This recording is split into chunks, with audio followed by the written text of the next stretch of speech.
Okay.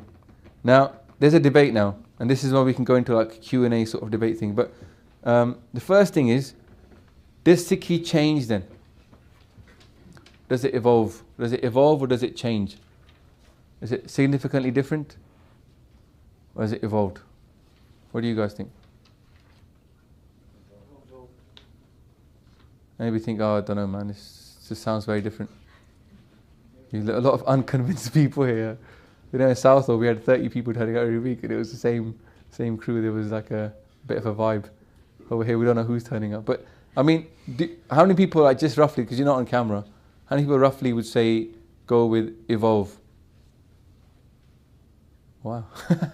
Anybody go with I'm not so sure? No? All right. Okay. Cool.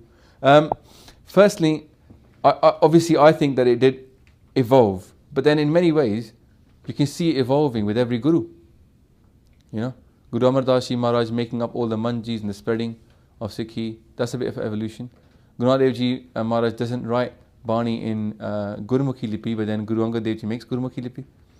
Okay, so that's a bit of evolution as well, right?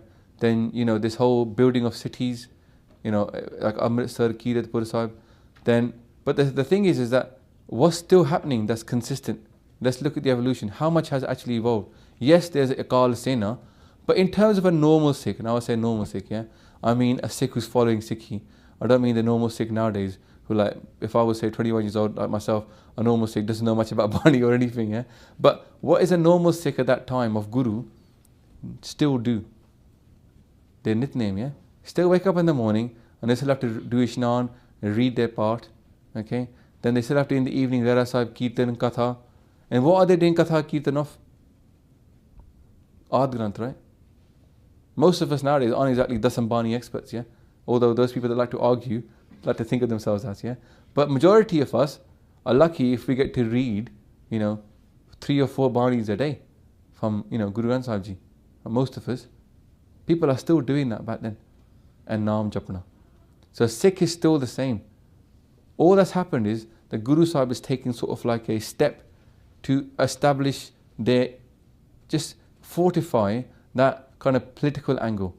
That they're not going to get rolled over now by the Mughal kingdom. They are going to have an army. If somebody steps onto their path to kind of push them aside, then they're not going to get pushed aside. Okay? So there's a bit of a solidification of the Sikh doctrine. And it is here, remember, it's always here to change the world. We're never going to change the world by being the pacifist types. Because those people, you know, they tried it all the time, you know, that put the flower in the gun, but when that gun fires a bullet back at you, then what? You got to have, you know, meaty peedy. So that's my view, that it was just a logical step in its evolution.